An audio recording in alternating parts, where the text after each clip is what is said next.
Hello, boys and girls. Today I want to read to you a story about Franklin the Turtle. I used to love Franklin the Turtle books. And this one I think is really helpful for us because a lot of us are scared right now. And this is a story about how Franklin was afraid and how he got past being afraid. It's called Franklin in the Dark. Franklin in the Dark by Paulette Bourgeois and Brenda Clark.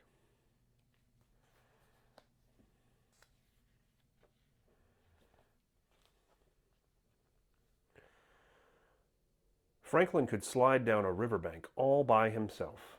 He could count forwards and backwards. He could even zip zippers and button buttons. But Franklin was afraid of small, dark places.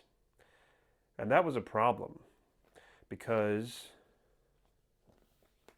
Franklin was a turtle. He was afraid of crawling into his small, dark shell. And so Franklin the turtle dragged his shell behind him.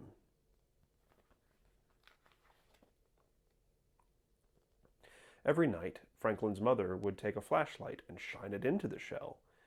"See," she would say, "there's nothing to be afraid of." She always said that. She wasn't afraid of anything. But Franklin was sure that creepy, slippery things and monsters lived in his small, dark shell. So Franklin went looking for help. He walked until he met a duck. "Excuse me, duck. I'm afraid of small dark places, and I can't crawl inside my shell. Can you help me?" "Maybe," quacked the duck. "You see, I'm afraid of very deep water. Sometimes, when nobody is watching, I wear my water wings.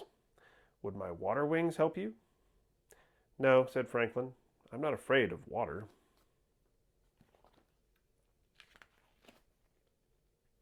So Franklin walked and walked until he met a lion. "Excuse me, lion. I am afraid of small dark places and I can't crawl inside my shell. Can you help me?" "Maybe," roared the lion. "You see, I'm afraid of great loud noises. Sometimes, when nobody is looking, I wear my earmuffs. Would my earmuffs help you?" "No," said Franklin. "I'm not afraid of great loud noises."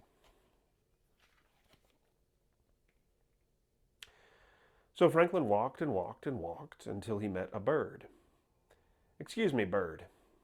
I'm afraid of small dark places, and I can't crawl inside my shell. Can you help me?" "Maybe," chirped the bird. "I'm afraid of flying so high that I get dizzy and fall to the ground. Sometimes, when nobody is looking, I pull my parachute. Would my parachute help you?" "No," said Franklin. "I'm not afraid of flying high and getting dizzy." So Franklin walked and walked and walked and walked until he met a polar bear. "Excuse me, polar bear. I'm afraid of small dark places and I can't crawl inside my shell. Can you help me?" "Maybe," growled the bear. "You see, I'm afraid of freezing on icy cold nights. Sometimes, when nobody is looking, I wear my snowsuit to bed. Would my snowsuit help you?" "No," said Franklin. "I'm not afraid of freezing on icy cold nights." Franklin was tired and hungry. He walked and walked and walked until he met his mother. "Oh, Franklin, I was so afraid you were lost." "You were afraid? I didn't know mothers were ever afraid."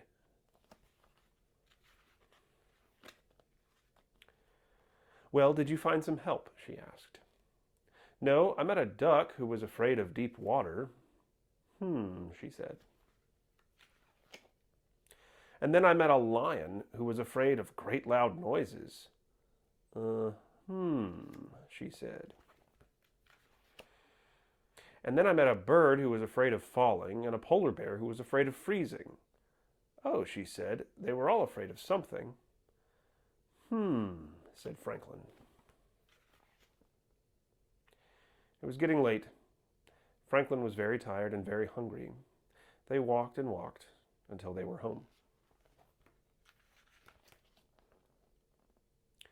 Franklin's mother gave him a cold supper and a warm hug, and then she sent him off to bed.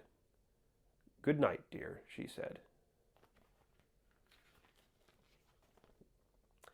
Well, Franklin knew what he had to do. He crawled right inside his small, dark shell. He was sure he saw creepy things, slippery things, and a monster. But he said a brave good night. And then, when nobody was looking, Franklin the turtle turned on his nightlight. The end.